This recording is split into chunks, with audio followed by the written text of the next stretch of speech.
After she gave birth, her unfaithful husband flat out refused to sign the birth certificate. "That bastard is trash. He doesn't deserve my last name," he yelled, humiliating her in front of his entire affluent family. He turned pale and began to tremble, however, when the doctor spoke. "They say the worst kind of pain isn't physical. It's the kind that shatters you internally while everyone stares, judges, and applauds your downfall." And that was exactly what Zola lived through. Zola Akani was 26 years old. She worked at a small community library in the heart of the historic 3rd Ward district of Houston, Texas. Zola had always been a quiet woman, reserved, a bit timid, but with a gentle spirit that could warm up any room. Despite her humble roots, she earned the affection of everyone she knew through her dedication, her honesty, and her peculiar habit of speaking softly, as if she didn't want to bother anyone. She fell in love with Kofi Dumont when she was barely 22. He, the heir to a prestigious family known for their legacy in real estate and philanthropy in the South, swept into her life like a hurricane, disguised as a soft breeze. Kofi carried himself with confidence, flashed a dazzling smile, and spoke in words that sounded like eternal promises, promises that, over time, twisted into threats masked by silence. That public hospital, with its scent of cheap disinfectant and the echo of newborns crying, became the setting for a nightmare no one saw coming. Zola had been in labor for over 8 hours, alone, her hands clutching the sheets, her heart in shreds. Her mother, who was battling a terminal illness, couldn't be there. Her girlfriends from the neighborhood couldn't find a way to make the long trip. And Kofi? Well, Kofi arrived when everything was already done.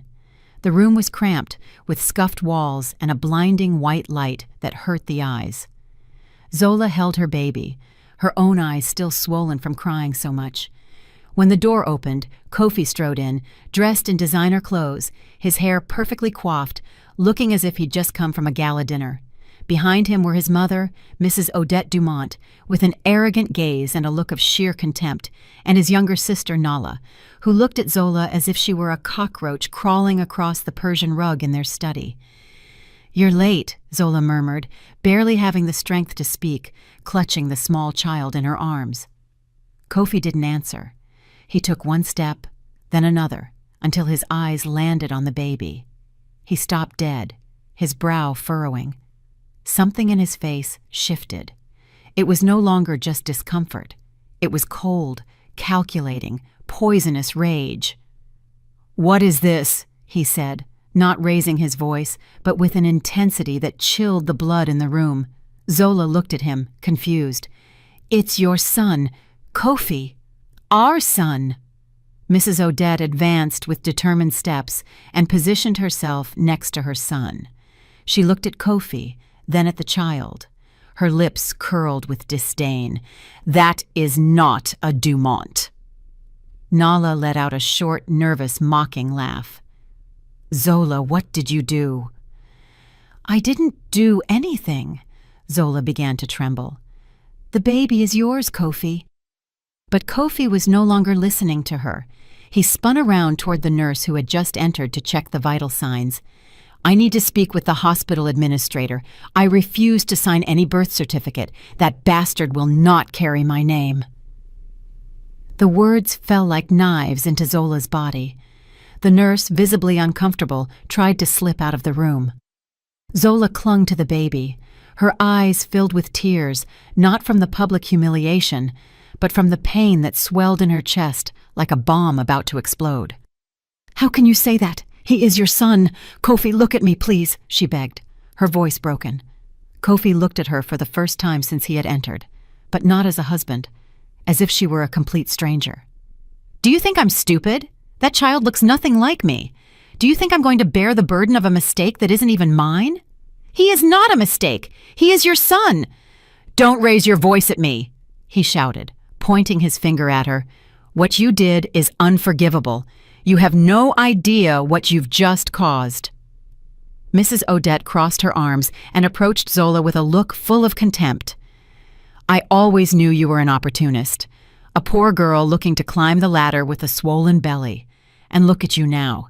You don't even know who the father is." "Shut up!" Zola screamed, trembling with anger. "You have no idea what you're talking about. Don't you speak to my mother like that!" Kofi slammed his hand against the wall. "And you, Zola, what you did is not forgivable. You messed with my family." The baby began to cry, a loud wail, as if sensing the tension, as if knowing something was deeply wrong in that place. Zola cradled him, trying to soothe him while she was dissolving inside. The noise drew a doctor, who entered with a worried expression. It was Dr. Ahmadi, the attending physician for the delivery. Tall, with graying temples and tired eyes, he stopped when he saw the scene. "Is everything all right here?" "Of course not," Kofi snapped. "This woman is pinning a child on me that isn't mine. I want proof. I will not allow a false paternity to be attributed to me." The doctor looked at Zola, then at the child. He paused for a long time. He took a deep breath. "Mr. Dumont, I need to speak with you privately. I have nothing to discuss. I'm clear. That child isn't mine. I have no interest in hearing more." "Please," the doctor insisted. "It's important." Kofi ignored him, crossed his arms, and turned to his mother. "We're leaving.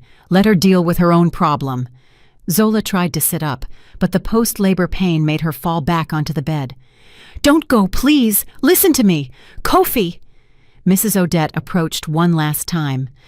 "I hope you have a good story to tell that child when he asks who his father was." And they left. Nala threw one last look at Zola, neither pity nor hatred, just emptiness. The doctor closed the door gently and walked toward the bed. Zola was shattered. The baby, still crying, clung to his mother's warmth. "Zola," the doctor said, lowering his voice, "you need to be strong. What I am about to tell you is not easy." She lifted her face, soaked with tears. "What is it?" The doctor paused. He looked at the baby, then back at her. The reason why Kofi sensed something strange makes sense. The baby has a genetic condition that is not compatible with his, but also not compatible with yours. Zola blinked, confused. "What are you saying?" "We need to run more tests, but Zola, the child's father appears to be someone close to Kofi, very close." Zola frowned. Her heart skipped a beat.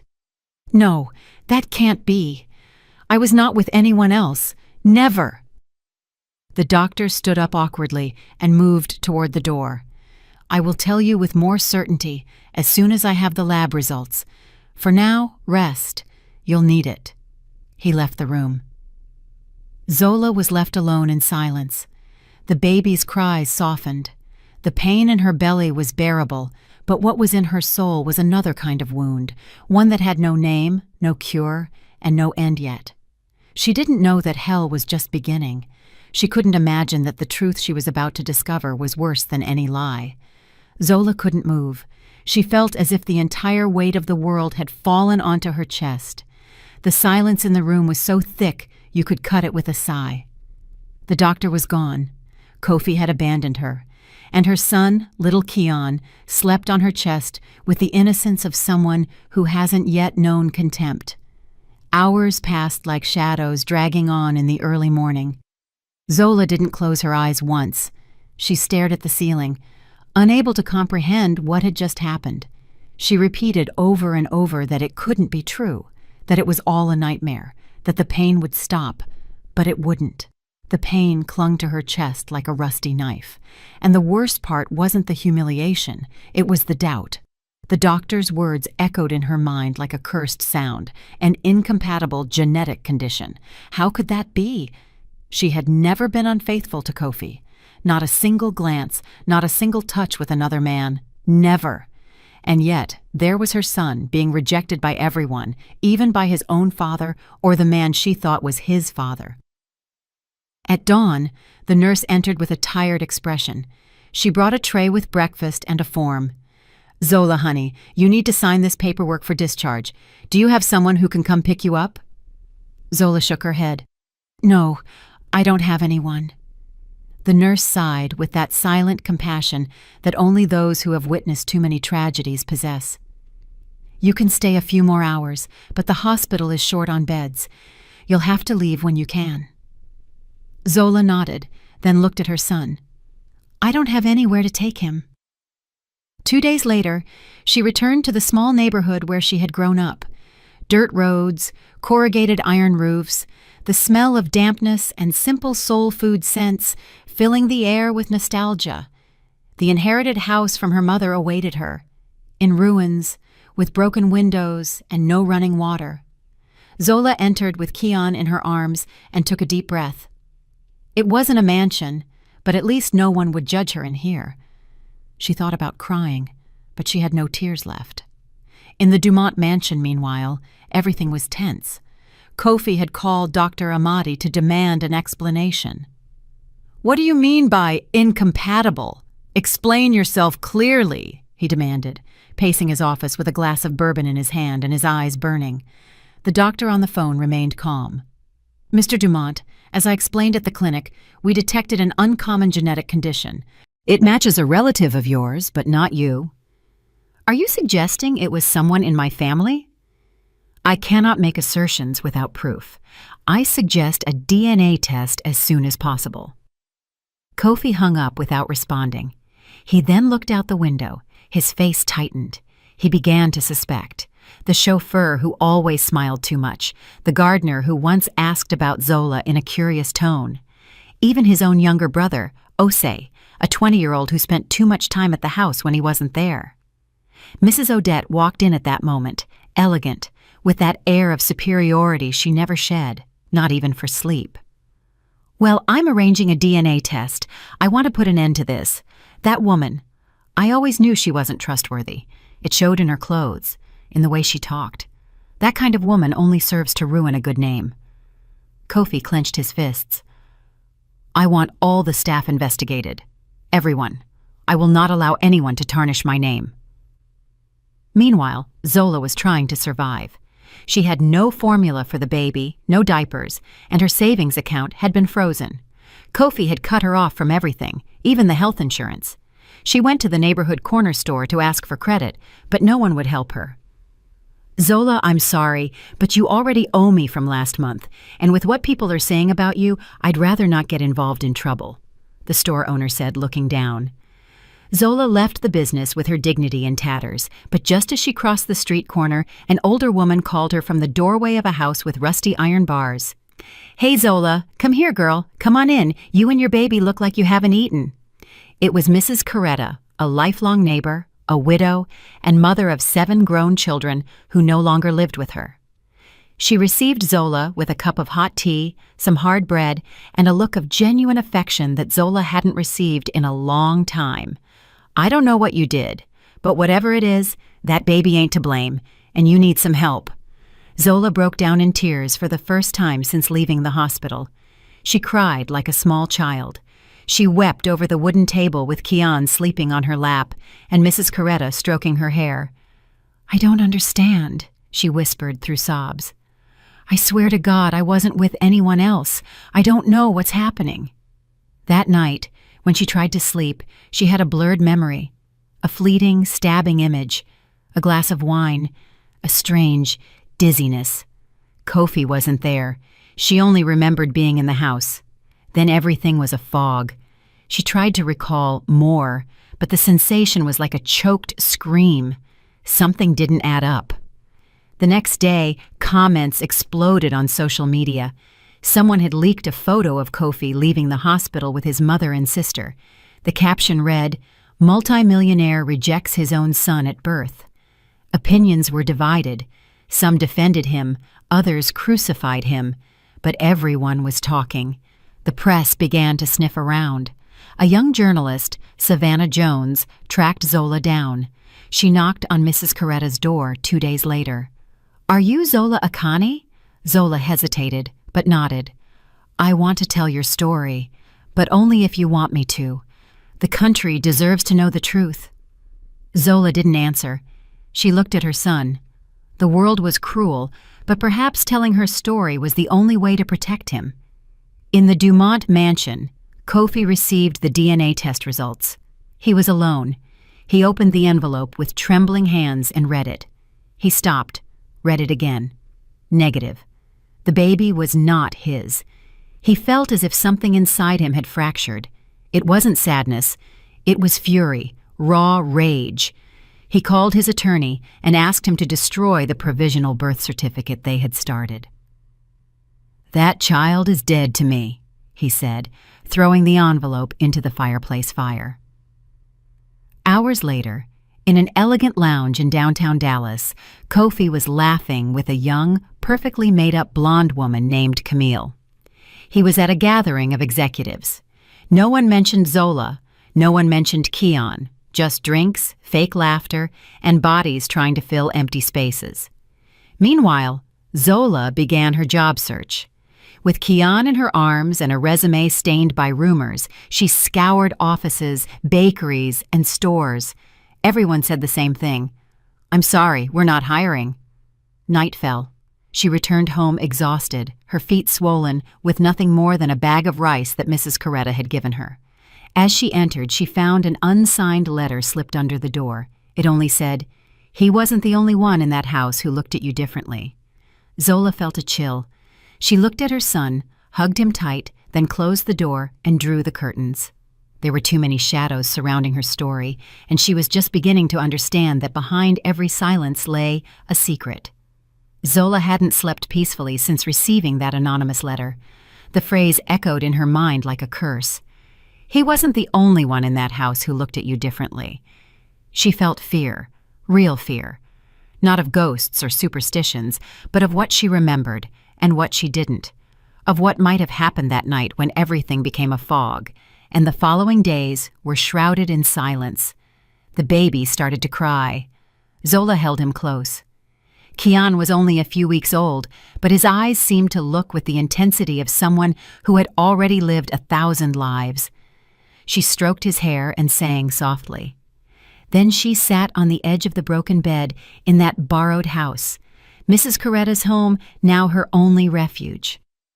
The world had left her alone, but time didn't stop. Neither did hunger. That very night, she made a decision. She went out with Keon wrapped in a thin blanket, walked through the neighborhood with her head held high, and went straight to an office building in the industrial park. The place smelled of old sweat and cheap bleach. She asked for the cleaning supervisor. "I need a job. Anything. I only ask that you let me bring my son with me." The boss looked at her suspiciously. "This isn't a daycare." "He won't bother anyone. He'll sleep in a corner. I just need a chance." The woman sighed. She was tired and needed someone urgently. "All right, but if he cries too much, you're gone. I don't want trouble." That night, Zola mopped marble floors with swollen hands. Keon slept in a box with a folded sheet as a mattress. Every time she finished pushing the mop, she rushed over to check that he was breathing. Her body ached, but her dignity hurt more. With every corner she cleaned, she felt like she was erasing a piece of her history. She was no longer the wife of Kofi Dumont. She was nobody. Days passed. Keon started showing strange symptoms: shortness of breath, a constant fever, and small tremors in his hands.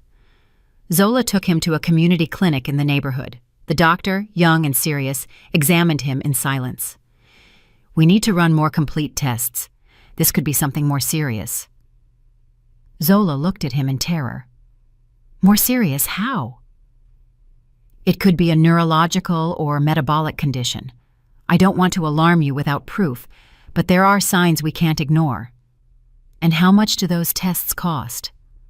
The doctor hesitated. $5,000, maybe $6,000. It all depends on what's needed.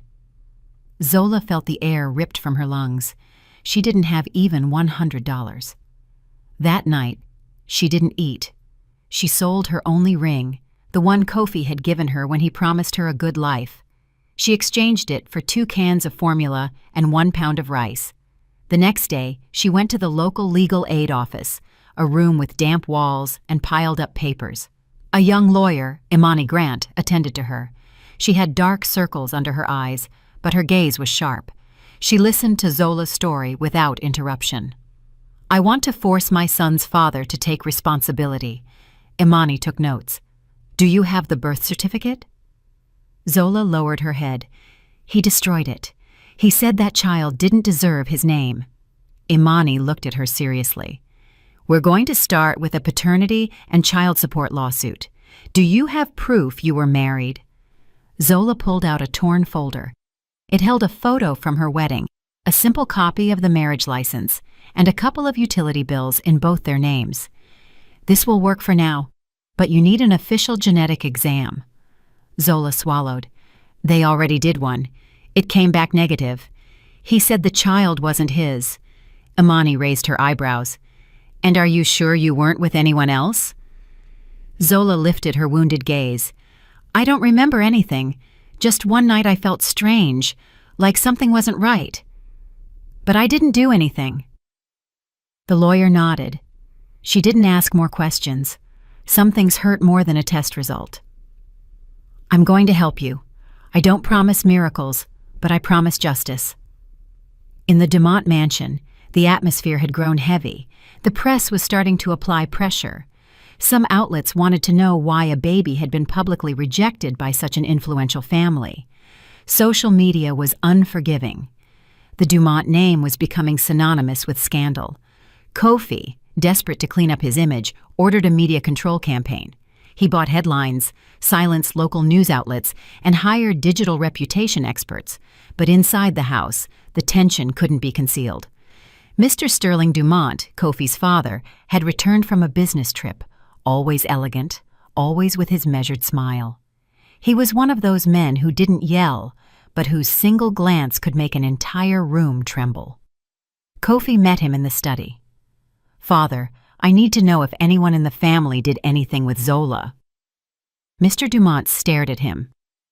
What are you referring to? You know what I mean. She claims she wasn't with anyone. The DNA doesn't match me, but the doctor says there's compatibility with someone close. Did you see something, Sterling? Mr. Dumont maintained his composure. Your weakness is making you talk nonsense. Stop finding excuses for your marital failure. That woman doesn't deserve another minute of our time. Kofi swallowed. You can't ignore it. Something doesn't add up. Osei was here when I wasn't. The chauffeur was too. Mr. Dumont interrupted him in a firm voice. Don't bring your brother into this. He's just a child. If you were naive enough to let an outsider into this family, assume the consequences. From the doorway, Osei listened in silence. He then went downstairs and found his mother, Mrs. Odette, and said in a low voice, Mom, do you remember Aaliyah?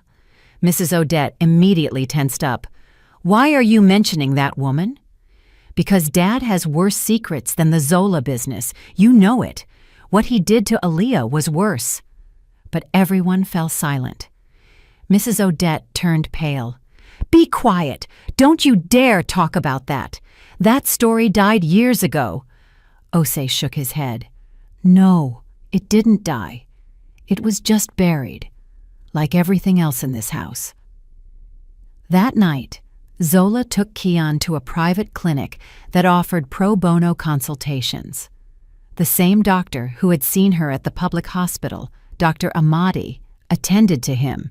He was surprised to see her there but didn't say anything.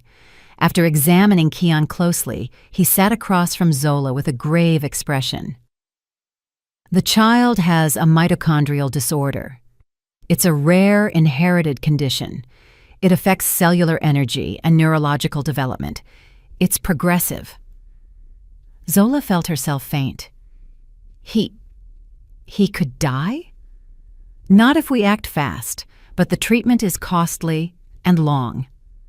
How much? The doctor hesitated. More than $15,000.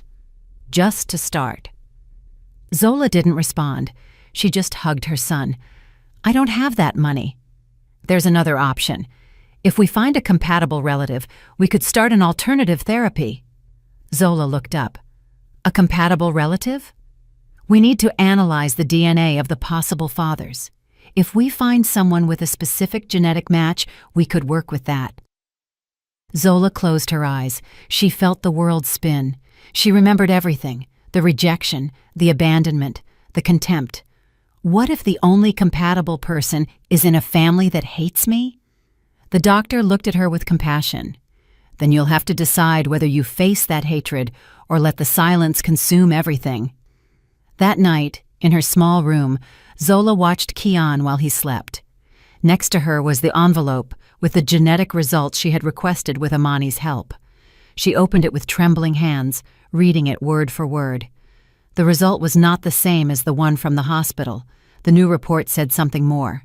There was a match, but not with Kofi, with another member of the Dumont family. Zola let the paper fall. The world went dark, and for the first time, she felt that her story was just the surface of a much deeper abyss. Because if what that paper said was true, then the real father of her son was not just someone close to Kofi. He was someone who had destroyed many lives before hers. Zola let the envelope fall to the floor without a sound, but the impact was as real as if the world had exploded inside that small room. The air became thick, unbreathable. The image of Mr. Sterling Dumont appeared in her mind like an old shadow. Elegant, with that refined smile that hid something dark, something she hadn't wanted to see. The genetic match left no doubt. It wasn't a supposition. It was data. Kian's true father lived behind the picture windows of a mansion she had once called home and carried the same last name. Zola pressed Kian against her chest, as if the warmth of her body could shield him from what was coming. She didn't cry. She didn't scream. She stayed still, feeling an emptiness she didn't know how to fill. For the first time, she wasn't just a victim of abandonment, but of the complicit silence of an entire family. And that silence, she understood now, was the cruelest enemy. That very night, she requested a meeting with Imani, the lawyer who was helping her. "I didn't want to believe it, but I can't keep quiet anymore," she said, placing the envelope with the results on the small office table. Imani read it in silence. She didn't blink. She didn't say anything for long seconds. "Sterling Dumont," she murmured at last. Zola nodded, her gaze vacant. "What are you going to do?" Imani asked. Zola didn't answer immediately, then lifted her head. "I'm going to see Mrs. Odette. She knows. She always knew." The next day, she showed up at the mansion unannounced. The gate attendant hesitated, but seeing her firm face, carrying her son, he let her pass. She walked across the immaculate lawn, through the hallways she once traversed with dreams, until she reached the main living room. Mrs. Odette was sitting, having tea with her sister. Seeing Zola, she twisted her lips. "The nerve of you to show up here after all the damage you caused this family." Zola was unfazed. "I need to speak with you, alone." Mrs. Odette's sister stood up without saying a word. The tension filled the air. The matriarch slowly set her teacup down on the saucer. "You have 5 minutes. I'm not here about your son. I'm here about yours, the other one." Mrs. Odette blinked. The silence turned icy. "I know that the true father of my son is Sterling. I have confirmation, and you knew it." "What are you implying?" she tried to say, but Zola interrupted her. "I'm not implying, I'm stating it, and you are going to help me because this isn't just about me." Mrs. Odette stood up. Her hands trembled, barely perceptibly. "You don't know what you're saying. You have no idea what it means to accuse a man like my husband." Zola didn't back down. "And Aaliyah didn't know what she was doing when she screamed either, or was she also silenced with money?" Mrs. Odette's eyes flew open. That name, that memory that had been locked away like a corpse in the depths of her mind. "How do you know that name?" "Osi mentioned it. And there's a pattern. Your husband is not new to this, and your silence makes you complicit." Mrs. Odette took a step back, staggering. Then she sank into the armchair, as if the weight of years of secrets had crushed her. Aaliyah was a young girl who worked here. One day she disappeared. They said she left without warning, but I knew it wasn't true. I saw her cry. I saw her bruises. I saw how she avoided Sterling. I knew, but I was afraid. Sterling warned me that if I spoke, he would destroy everything. My children, me. And I believed him because he always follows through on his threats. And that's why you allowed him to repeat the same thing with me? Mrs. Odette bowed her head. Silence was her answer. That night, Zola and Imani investigated Aaliyah. There were no recent records, only a police report for voluntary disappearance, closed months later due to lack of evidence. Imani connected to a medical database. It took hours until they found something. A patient named Aaliyah Dominguez. Diagnosis: unspecified psychosis. Hospitalized in a private clinic outside the city. A psychiatric clinic, Zola said in disbelief. Forced confinement. If she's been there ever since, she's been institutionalized for more than 4 years. This is no accident. They decided to go the next day. Imani made the arrangements. She used her lawyer title to gain access, though only for a superficial visit. They couldn't reveal the real reasons yet. Zola waited in the car. From the window, she watched nurses, doctors, and patients walking in circles. The place had high gates and cameras on every corner. It wasn't a hospital. It was a white prison. Imani returned after an hour, her eyes cloudy. She doesn't speak. She doesn't move. She's sedated all the time. She has marks on her arms, as if she tried to... She couldn't finish the sentence. Zola lowered her head. The air became heavy. She's alive, but she's no longer free, just like me. That same week, a journalist who had been following the case for some time published a filtered audio clip. It was an old recording, undated, without context. An anguished female voice could be heard screaming, "He drugged me! I didn't want to! I couldn't move! Please help me!" Social media exploded. Some said it was fake. Others swore they recognized the voice. Imani managed to trace the origin. It was part of a series of medical files from the same clinic where Aaliyah was. Someone who no longer worked there had sold the audio for money. Zola listened to the audio 3 times. The third time, her blood ran cold. It was her voice. Imani understood it too. She didn't say anything. She just looked at her. Kofi in his office listened to it for the first time on his phone via an anonymous link. He put it on speaker. When he heard that scream, that broken tone, that desperation, he felt something inside him snap. He closed his eyes, visualizing the memory. The night he left for a business trip. He was going overseas, and before leaving, he told his father that Zola would be alone in the house. Dad was that night alone with her. The glass he was holding fell to the floor and shattered. The echo of the glass was the same echo that resonated in his head, and then he understood everything. The business trip, the night Zola stayed alone at home, his father's insistence that everything would be fine, Zola's expression weeks later when something inside her had changed, the silent rejection, the distance, the constant sadness.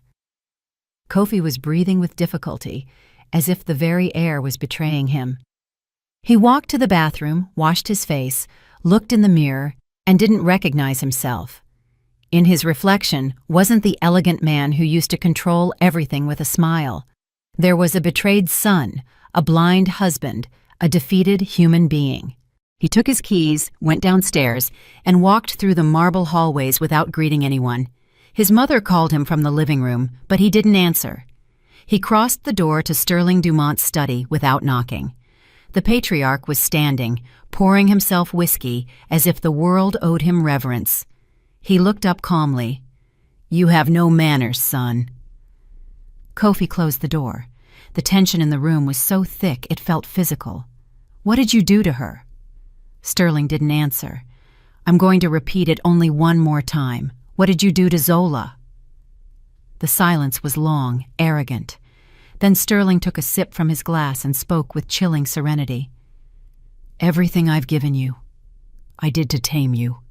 You were always weak, Kofi. You weren't born to lead this family. You lacked character. You had too many emotions." Kofi took a trembling step toward him. "You drugged her. You touched her when she couldn't defend herself. Is that what you did?" "Don't raise your voice! Answer me!" Sterling looked at him without flinching.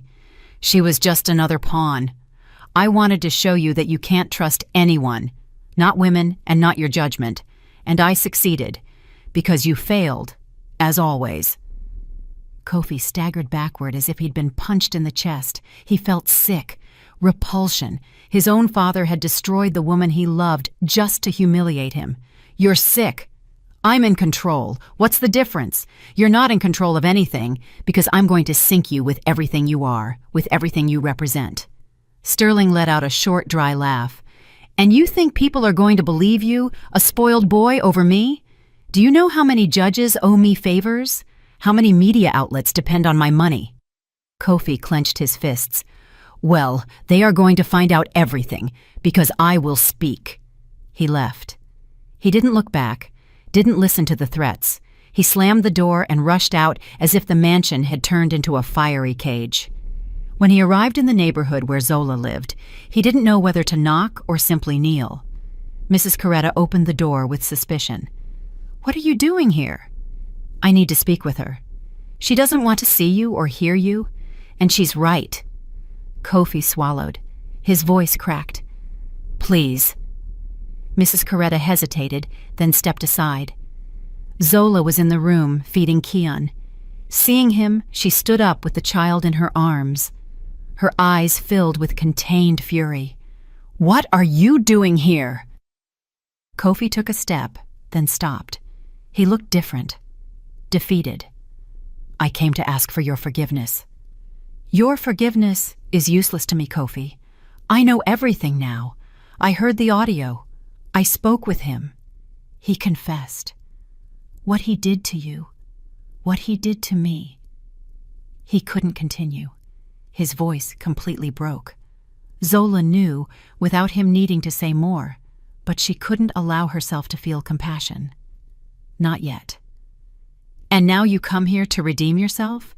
After leaving me alone in a delivery room, after screaming at me in front of everyone, after allowing your mother to call me an opportunist, now you feel pain."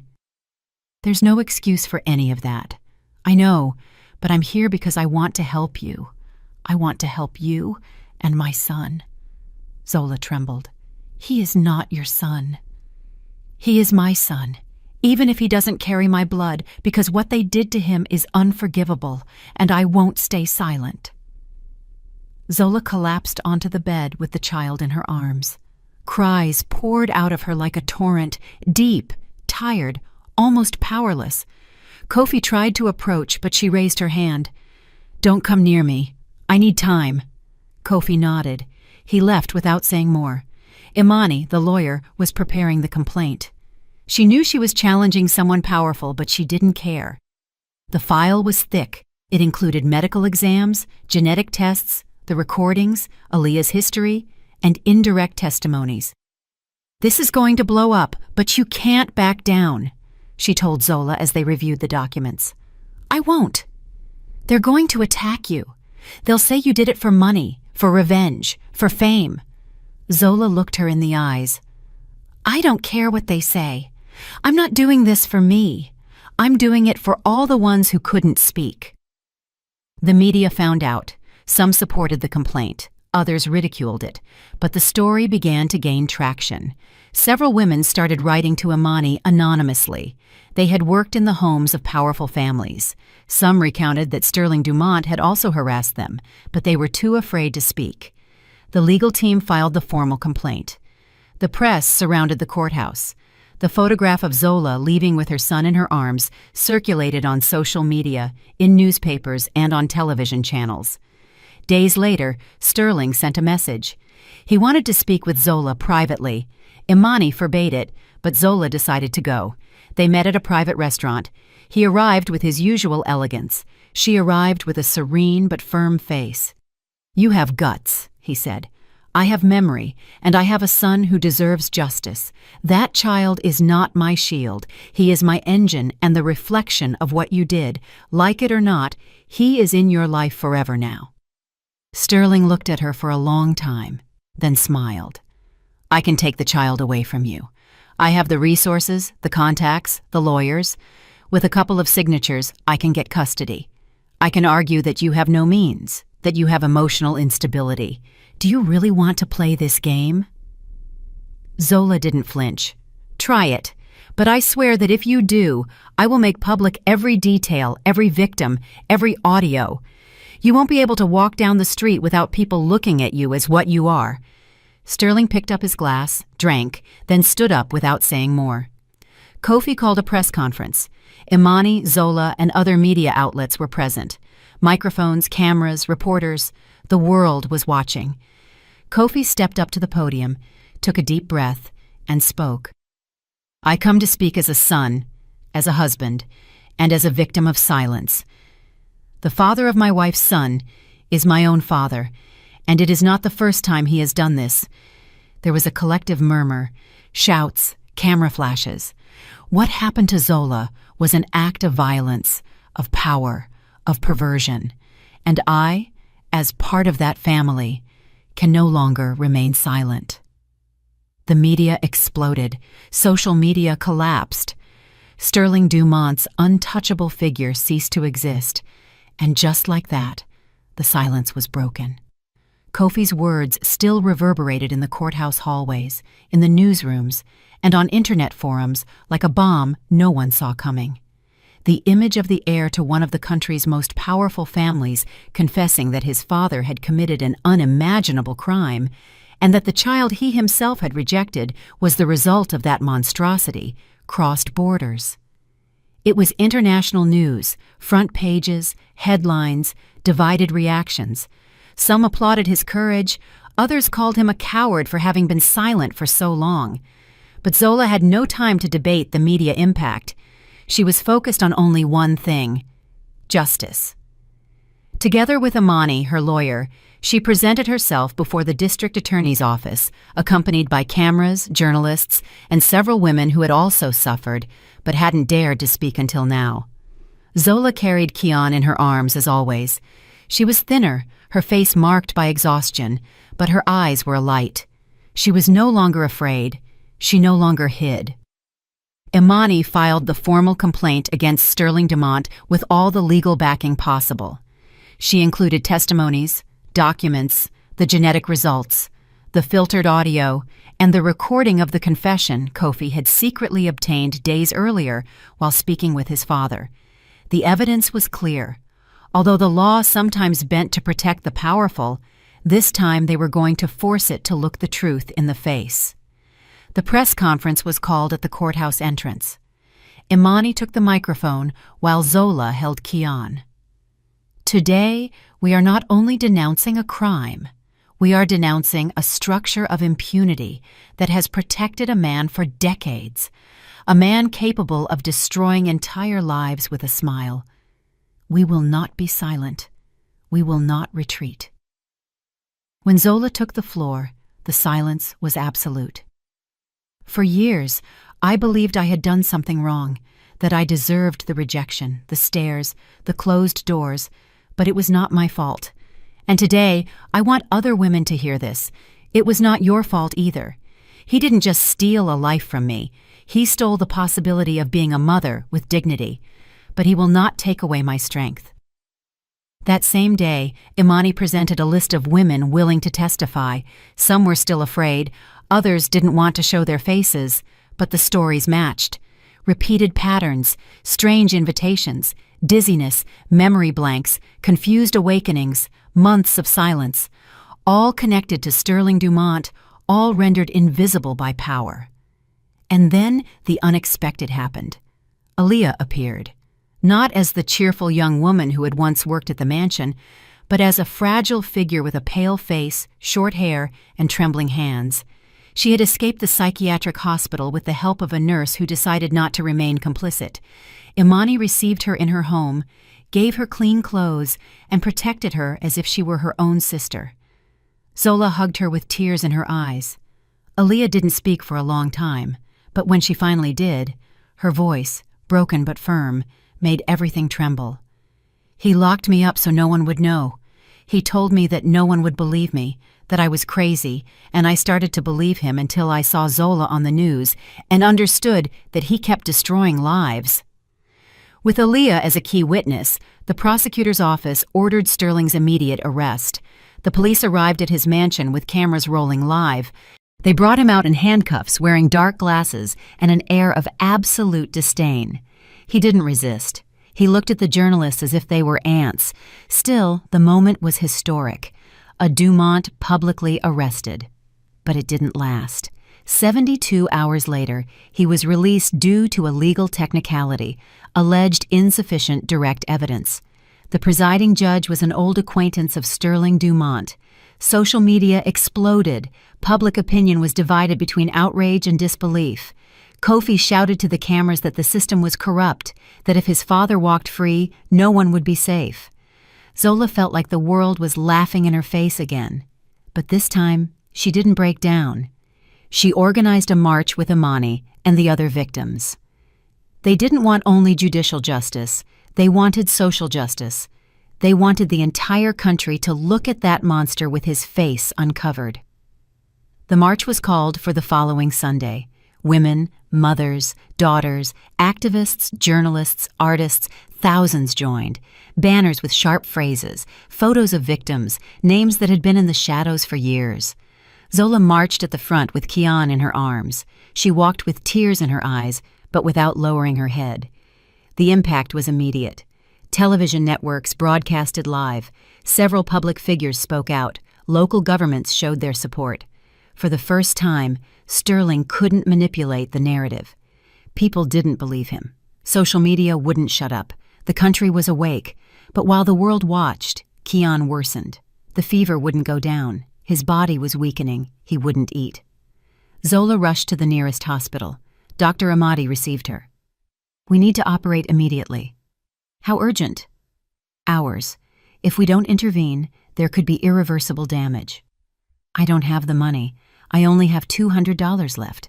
That's it." The doctor looked at her with compassion. "Then get it, any way you can." Zola ran out. She looked for Imani. They searched for foundations. None could respond so quickly. The hospital required a minimum deposit of $12,000. Desperate, Zola recorded a video. She didn't ask for money. She just told the story. She showed Kian, explained the urgency, and published it on social media. Within hours, people reacted. Anonymous individuals, celebrities, artists, mothers, students. A wave of solidarity activated. The story was already too well known. They couldn't allow Kian to pay with his life for what another man had done. The campaign went viral. In less than 24 hours, the account raised more than $70,000. Kofi, upon hearing the news, sold his stake in a tech company he had founded years ago. He handed over the money without announcing it, without cameras, without pretense. "Do what you have to do," he told Imani. "I just want the child to be well." Zola, upon finding out, didn't say anything. She remained silent, but there was something new in her eyes. Not trust, not love, gratitude. The operation was a success. Kian responded well. Doctors reported that with continuous treatment, he could lead a stable life. It wouldn't be easy, but there was hope. That night, Zola fell asleep in the hospital chair with Kian's hand in hers. She dreamed of a quiet house, of laughter, of a simple life. For the first time, she dreamed without fear. But the monster hadn't disappeared. Sterling, since his release, had been pulling strings. He knew his time was running out, that the pressure was increasing, that the system no longer had his back as before. He organized his escape. He obtained fake documents, a land route to another country, private bodyguards. He planned everything with surgical precision. It was his style to do everything in silence, without noise, without leaving traces. What he didn't know was that his own son, Kofi, had placed a private investigator behind him. They were tracking his movements, waiting for the exact moment to intervene. The alert reached Imani. Imani called Zola. Zola called the police. The plan was simple. Sterling would leave the country that night. He would fly abroad using a false identity. The airport was the key point. They had to act there, 1 hour before boarding. Zola didn't hesitate. She took a cab and went to Hartsfield-Jackson Atlanta International Airport. She didn't notify the press. She didn't seek a spectacle. Only justice. She found him in the VIP line with a fake passport and 2 bodyguards. She looked at him. He looked at her. "You," he said with arrogance. Zola didn't respond. She turned around, and then 2 police officers, a judge, and a prosecutor arrived. Sterling Dumont was formally detained for attempted flight, document fraud, and violation of conditional release. "You won't get out so easily this time." He smiled one last time. "The world is full of traitors." Zola stared at him. "No, it is full of women who stopped being afraid." And just like that, the monster fell. Sterling Dumont was handcuffed in front of cameras, surrounded by security agents and witnesses of his downfall. His gaze, for the first time, was no longer arrogant. It was empty. No power protected him anymore. His world, built on fear, manipulation, and silence, collapsed with the force of a truth he couldn't crush. The entire country watched, some with disbelief, others with relief, many with fury. It was the end of an era where the powerful could trample others without consequences. Justice was finally walking without being sold. The trial was long, public, and televised. Dozens of witnesses, experts, doctors, psychologists, journalists, women. Voices that had been buried for years came to light with the trembling of those who don't know if they will be believed, but with the courage of those who can no longer remain silent. Among them, Aaliyah. Her testimony paralyzed the room. She spoke with a shaky but clear voice. She described the hell with details no one could ignore. Every word was a slap to the system. Zola also testified. She held Kian in her arms as she spoke. She didn't dramatize. She didn't cry. She spoke as a mother who was no longer afraid. She told everything from the day she woke up confused to the moment she heard the audio where her own voice was begging for help. She recounted how the Dumont family accused her, abandoned her, and humiliated her. She looked at every judge, every lawyer. She didn't ask for compassion. She demanded justice. The verdict came after weeks of deliberation. Sterling Dumont was declared guilty of multiple felonies, including aggravated assault, coercion, evidence tampering, fraud, and attempted flight. The sentence was clear: life imprisonment without possibility of parole. The country celebrated. Some voices still doubted, influenced by decades of media power, but the majority understood that something had changed, that it was no longer possible to remain silent when a single victim decided to speak. Candles were lit in public squares, scarves were hung on balconies. Zola wasn't the only one who won. Everyone won. Kian, meanwhile, was recovering. The operation had been successful. His small body responded well to treatment. The doctors were optimistic. Kofi visited him every day. He didn't talk much. Sometimes he just sat beside him, took his small hand, and watched him sleep. It was his way of asking for forgiveness, not with words, but with presence. Zola noticed it. She also noticed that he was no longer the same.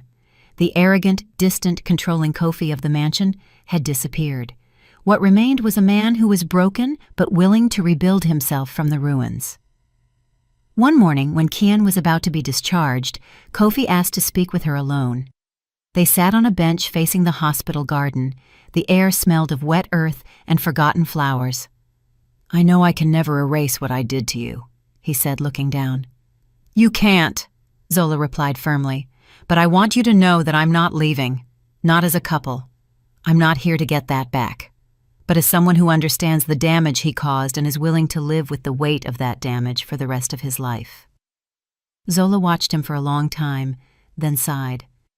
"Sometimes forgiving is letting go, and I don't want to carry you anymore, not out of hatred, but because I want to walk lightly." He nodded. He didn't insist. And she hugged him briefly, like someone saying goodbye to something that was important but no longer belongs. With Kian's health stabilized and Sterling's sentence final, Zola decided it was time to do something more. She couldn't allow her story to become just another case that time erases. She had to tell it, not for herself, but for those who couldn't. She began writing, at first on loose sheets of paper. Then Imani gave her a hardcover notebook. Fill it with what broke you, and also with what saved you. Zola titled the manuscript with the name that had accompanied her since the first time she felt something was wrong: The Son of Silence. The book was published 6 months later. It was edited by a small, independent, Black-owned press. At first, they didn't expect much impact, but on the day of its launch, Zola's name trended everywhere. The book sold out in a few hours. Reviews called it brave, necessary, heartbreaking. It wasn't a story written to move people. It was a warning, a testimony, an act of remembrance. With the royalties, Zola founded an organization for women victims of abuse and power violence. She called it the Keon Foundation, not just for the child, but for what he represented, a life born from horror that became a symbol of hope. It offered free legal aid, emotional recovery workshops, temporary shelter, and medical guidance. Women arrived from everywhere, fearful, wounded, but with the certainty that they were no longer alone. Aaliyah was one of the first volunteers. Imani became her legal ally. Mrs. Coretta became a kind of honorary godmother. Kofi collaborated silently, organizing donations, using his contacts without seeking the spotlight. Zola became a public figure despite not wanting to. She was invited to conferences, universities, and television shows, but she only accepted when she knew she could speak with sincerity, without makeup, without prefabricated speeches. Her story wasn't a product. It was an open wound that she had decided not to hide anymore. Years passed. Kian grew up surrounded by love. He didn't ask much at first. He was a curious, happy child with a contagious laugh and a precocious intelligence. He knew his story was special, that his mother was strong, and that somehow his existence had changed the lives of many people. When he turned 6, Zola wrote him a letter. "My dearest son, you were born in silence, but your voice has woken the world. I didn't raise you to be brave, because you already are. I raised you to be free, to understand that your origin doesn't define you. What defines you is the love you gave and received, and you, Kian, have been my greatest lesson in love." The last scene took place on a warm March afternoon. The sky was a clean, almost unreal blue. Zola walked along a path surrounded by trees with Kian in her arms. He was no longer a baby, but he liked to hug her like when he was small. She lifted him, propped him on her hip, and looked at the sky. She didn't say anything for several seconds. Kian stroked her face. "Are you okay, Mom?" She smiled, not with sadness, but with peace. "The pain broke me, but you rebuilt me." And they kept walking. Did you like the story? And which city are you listening from? Let's meet in the comments. If you liked the story, you can support me by sending a super thanks so I can keep bringing more stories like this. Thank you so much for your sweet support. I'm looking forward to your comments on the story. On the screen, you can see 2 new life stories that I highly recommend. There's so much more on my channel. Don't forget to subscribe. See you in the next life story with love and respect.